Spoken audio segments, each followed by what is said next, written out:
hosted by IIT Madras and XTIC.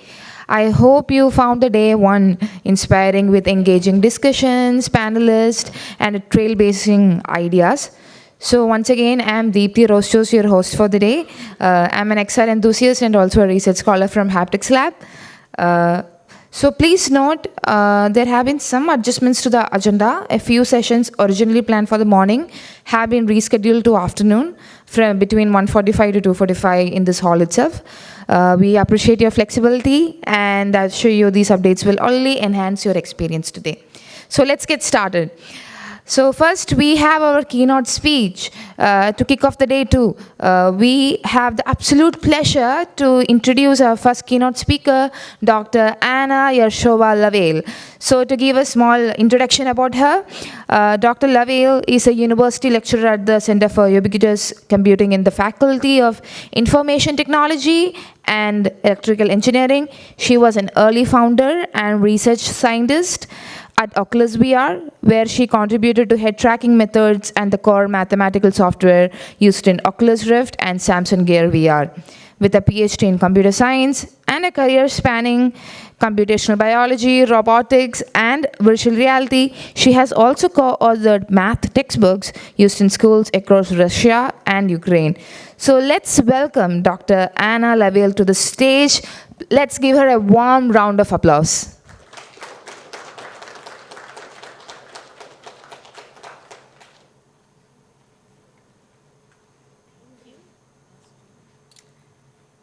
Okay, can you hear me?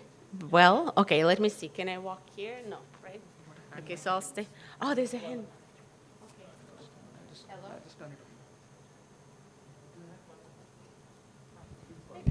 Maybe I'll use this. That's okay. That's okay. That works. So I'm really humbled to be here, and it's a big pleasure to finally meet you all. Many of you are students in our course that we just ran in collaboration with Professor Manivanan and his TAs. And this was really a pleasure. So I enjoyed it quite a lot, and I'm really happy to be here. So I want to talk today about things, challenges in teaching this kind of courses that we're thinking on everyday basis with my colleagues. So what are the challenges in running massive courses on education for virtual reality? So I'm Anna LaValle. Thank you very much for introducing me. It was a really nice introduction. And this is my talk outline, so let's go through these points. I'm an educator, so I'll start with the definition of virtual reality systems, just so that we see kind of a big picture of what we are talking about. And I'll talk a little bit about my background and goals and what brought me here, and that will really come to challenges in virtual education, in virtual reality education that I'm thinking about and we're trying to solve with our efforts. Then I'll talk about VR applications, and I know that you know what are VR applications, and I know what are VR applications. And yet I want to ask a question, what is VR good for? And I think it's a very good question, because all of you know what it is good for, and I know. But imagine that you go on a street, and not at IIT campus, but somewhere in Chennai or any other random city in the world, and you pick a random person and ask them what is VR good for? And chances are they never tried VR. In fact, in my courses, when I ask my students, did you try VR? About 40% say, no, I haven't tried it yet. And these are engineering and computer science students. So they haven't tried it. So if VR is so good and there's so many applications, why is it that it's not massively adopted yet, right? So there should be some problems about the technology. And that's tightly related to challenges in teaching VR as well. So I'll mention adoption rates of virtual reality hardware at this in 2024. And then I'll go to teaching virtual reality challenges. So if you were to teach VR course in your classroom, what hardware would you use? What software would you choose to use? Which topics would you cover? And I want to mention specifically human perception consideration. That is, there's a part of VR system, and that's very easy to forget, but there's a part of the VR system that is organic. That is users' brain and their vision system, and that's very easy to ignore. But if you ignore that, then you cannot design good hardware, software, or education in virtual reality. And I'll show you examples why it's crucial. And I'll finish with just an outline of what are the available courses in worldwide and programs on virtual reality, and what is our small contribution in this area with teaching in partnership with IIT Madras, and also courses that we offer at University of Oulu on VR. So let's go through definition, and those of you who took this course this year, you've seen this definition. So what is a VR system? VR system would induce a targeted behavior in an organism by using artificial sensory stimulation, while the organism would have little or no awareness of the interference. So that's the definition that we offer in our courses. So here's an example. The organism is a human. And there's a lot of interference to different senses, right? There's a headset for the eyes, headphones for hearing, a lot of tactile stimulation through the treadmill, through the tactile vest, through the controllers. So clearly this is a VR system, but a very similar setup is for a mouse here that is also on a treadmill. And while the mouse moves and makes turns, this cave-like projection environment responds correspondingly. So there's a tracking implemented in the system. And the mouse also feels quite involved because scientists observe this in this kind of settings, the organisms to explore environments and complete some kind of tasks. And the last example is a fruit fly on a treadmill, also exploring a virtual environment.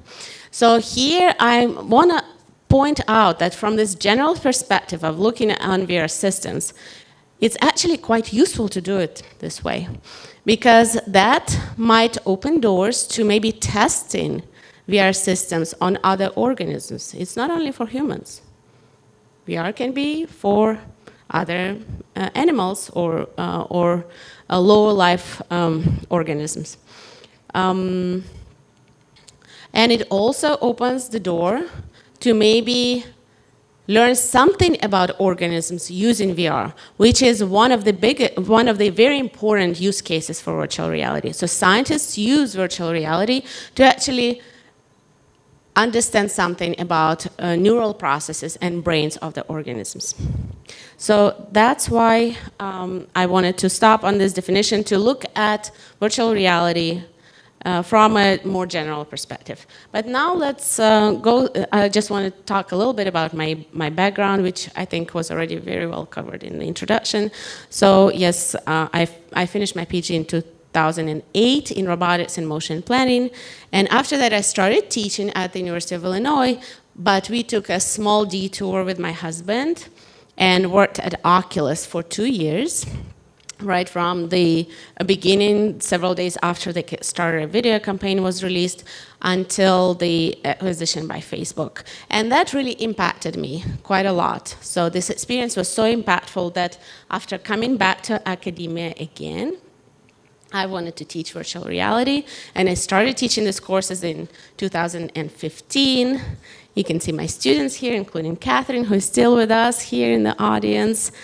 And I'm still doing it, and I'm really excited about doing it because, learning never stops. There's always a challenge how to do it. So how do we do this teaching? And I'm specifically interested in massive education on virtual reality because I feel like there's not enough people in the world just know what this technology is, and there will be lots of opportunities for jobs in this area. So we should educate students. So I'm interested in MOOCs, like setting where we have a massive number of students. But let's come back to this question, what is VR good for? And of course, VR is great for many, many things. Art, right? This is a new medium for artists to express themselves, and very famous artists already have done some kind of contributed to this domain with like Elton John and Paul McCartney and Björk, and many other artists already have fairs where they showcase their their artistic yes, sorry, yes. I have stage fright, by the way, so I don't know. Being an educator, having stage fright is fun. Okay, so architecture is another application, and we talked with many of you about application in architecture, virtual design, virtual prototyping, digital twins. So all of this is very important application of virtual reality. Education, it's not only about teaching virtual reality courses, it's also teaching other courses using virtual reality as a tool, right? So it's much easier to show some kind of models in virtual reality without having physical models in your classroom, right? So it's about biology, it's about physics. So I had a student who created this amazing physics lab already in 2017, where you could throw things and see how they fly and build graphs relating accelerations to forces, to whatever is needed to learn in that physics lab. And it was amazing. But again, I don't see physics teachers across the globe adopting this technology in their classrooms. So the question is why? It is an amazing VR lab. But why is it not widely adopted? VR tourism, so you can take your 360 camera anywhere, and then you can allow other people travel to places. You can stick that camera on a robot, have some kind of VR telepresence. Again, why don't we see this happening? We brought, for example, Steve and I, we brought 360 camera here, and we forget to use it. And and then how will we use it in the end? It's very easy to make people sick with this kind of technology. So again, the question is, why is it not widely adopted yet? And the last application that I'll mention is science. So here, this is a very important application. Virtual reality provides such a controlled setting that you can create very controlled stimuli that will allow you then to study the neural processes that occur in organisms with those conditions, and that's invaluable. Physical settings did not allow for such control and such flexibility. So, and metaverse. Metaverse, of course, that's what we are all thinking we'll be living in what, 10 years, 20 years? So we'll not use our phones. Whatever we do with our phones for social media, we'll be doing it instead of metaverse. And yet, it's still yet to be seen, right, that it's going to happen. Yes?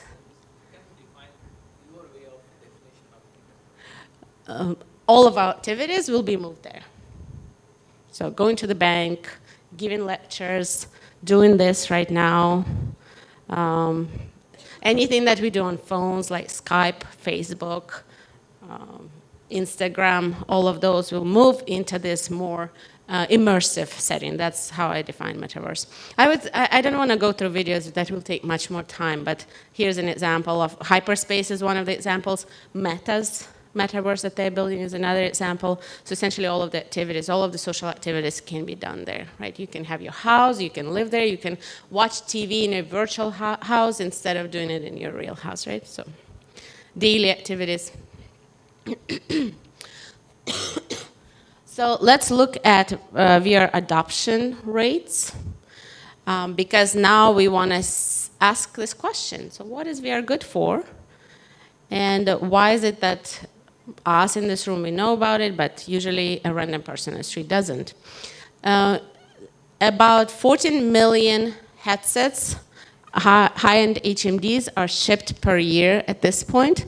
Compare that to 1.5 billion smartphones shipped per year. And so it's much more likely that a random student in my classroom will have a cell phone or a smartphone. They might have a tablet, or at least they share a tablet or a PC with their family, but it's very unlikely that they will own a high-end HMD. And I think that answers the question why people never tried VR, because they just don't have access to the hardware. So now let's go back to how to teach virtual reality in a classroom. So let's start. You would have to pick hardware first, right? So here's a list. Of course, there's lots of links where you can click what are the best hardware VR headsets for 2024. So here's a snapshot. So what do we see here? There's price ranges from $299 for Meta Quest 3S to $3,500 for Apple Vision Pro. And the best overall is considered to be, the best overall headset is considered to be Meta Quest 3, and it's $499. So that's not accessible to most of people in the world. So I want to look at the teardown of all of these headsets just to see what is there in this hardware that is essential and why is it so expensive. So here on the top right, you can see the teardown of Oculus DK2, then Oculus Quest, and Meta Quest 3. So you can see that electronics is getting much more complex. There is much more custom-made electronics for these headsets, latest headsets. The displays are getting better. The resolution is higher. The frame rate is better. Tracking is better. So the quality of the hardware is getting better. The hardware is not getting cheaper. The hardware is not getting lighter. Maybe not comfortable either, right? So when I put on a headset, I'm not comfortable. I sweat.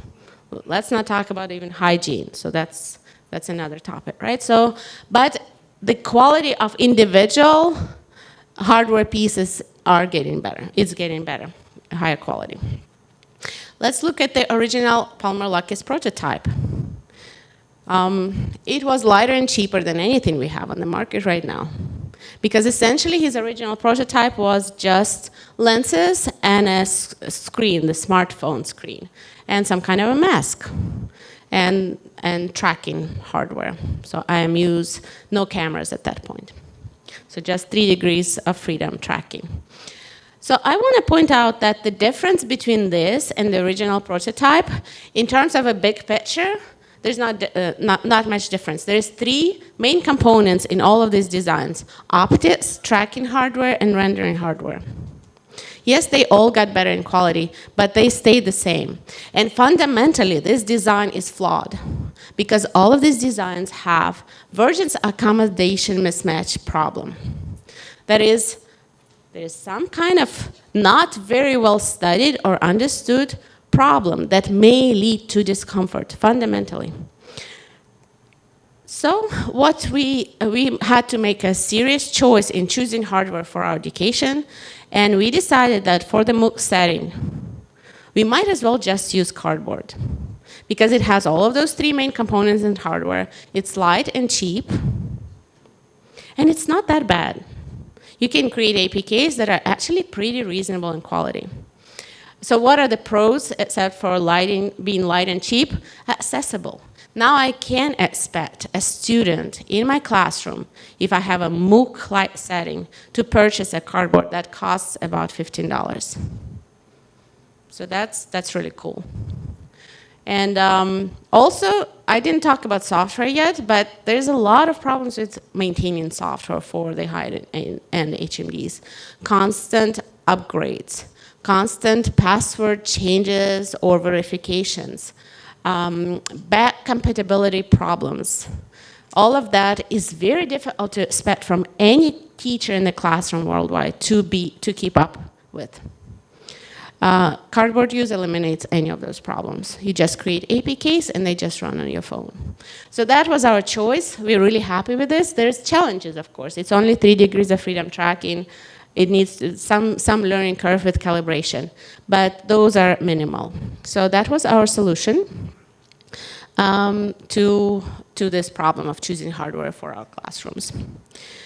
Of course, if you have a small classroom, your institution might invest in Oculus Quest 3, and then you distribute it with your students. And that's what we do at University of Oulu.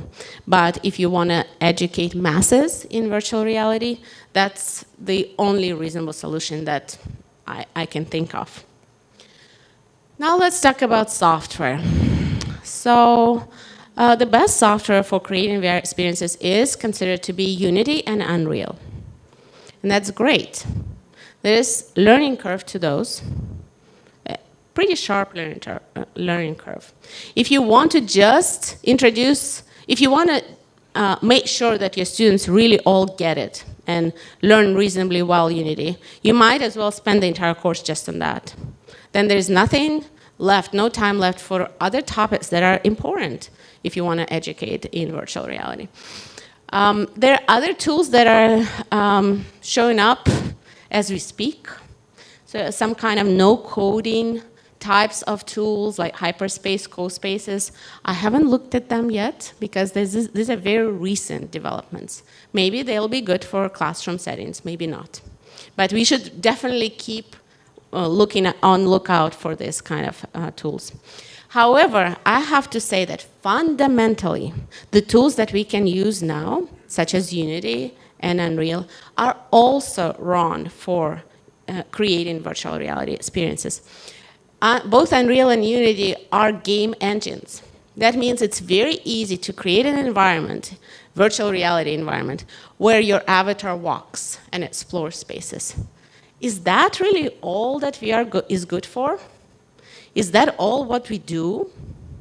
I mean, think about other things that we do as humans. We not necessarily just walk. We sit, we think, we imagine, we meditate, we daydream, we write, we draw. So walking environment is just not all of it. And Unity and Unreal will prevent you from creating and implementing many of the other activities that we might be interested in using VR. So they're not ideal tools at all as well. But in our courses, we are stuck with Unity at this point. So if you have any ideas, please send me an email and tell me what else we could use, because I don't know a better tool, and it's not ideal. Now, what topics to cover? Plenty of topics. If you want to teach virtual reality in a classroom, there are so many things that you should cover, from development in Unity, which might take a significant amount of time in your course already. You want to introduce students to hardware because you want them to understand the global picture, the big picture of fundamental flaws of hardware, of challenges in hardware. There could be just a class entirely just on hardware, putting together a simple headset, for example. That would be very useful because maybe then future generation could create better hardware, or could understand what hardware should be appropriate for virtual reality. Software, you could just spend all of your time on software. In fact, there are so many courses out there that adapt their game courses to teaching virtual reality, or adapt their graphics courses to teaching virtual reality. But that's not all to virtual reality. So you should educate your students on other things like human perception. Without understanding human perception, it's so easy to create bad virtual reality experiences. Because ultimately, it's your brain and it's your vision system and other senses that will make sense of this experience that you're providing in virtual reality. I mean, think about it. What are you presenting with virtual reality screen to the user? You're having a screen that is split into two, and there are quite different images in those two parts of the cell phone screen. And it's your brain that analyzes this display and creates this 3D picture of a world that you believe you're immersed in. So it's an illusion. If you're creating these illusions, you better understand how do you do that and how your brain creates this illusion and what else can happen. If you understand these processes, then your virtual reality experiences might be more comfortable, might be more engaging, might be more immersive, might be more realistic, plausible. They might achieve better goals, whatever goals you're trying to achieve with these virtual reality experiences. They might train students better and other things that you want to do. So this is essential. And then you may teach your courses just on VR applications, how to build the best firefighting simulator experiences or medical simulation experiences. And by the way, just talking about, thinking about talks yesterday, legal aspect of all of this. We're not even, I never spent any time on talking about legal aspects. That your data, your tracked data in VR is actually your personal data that should be protected. So that's not even, am I out of time? I'm out of time? Oh, just questions. Okay. Well, I guess I covered most of the things. I just wanted to finish up with all of the courses in the world. There are many courses. Okay. So maybe 5 more minutes. Because what I wanted to, okay, 5 more minutes. Is that okay? Because I wanted to mention some things about perception, that only understanding perception, only understanding human physiology of human vision and neural processes, you can understand certain fundamental problems with virtual reality and the hardware and software. One example, frame rate. Yes, manufacturers are trying to increase the frame rate to where? Indefinitely. Fundamentally, flicker may never be eliminated in virtual reality, no matter what you do. Just because of the way we move so fast that no matter what the frame rate is on your hardware, you may experience flicker. And you can only understand that when you see the global picture and the fact that perception is a large portion of the system. So human, the user, is part of the system.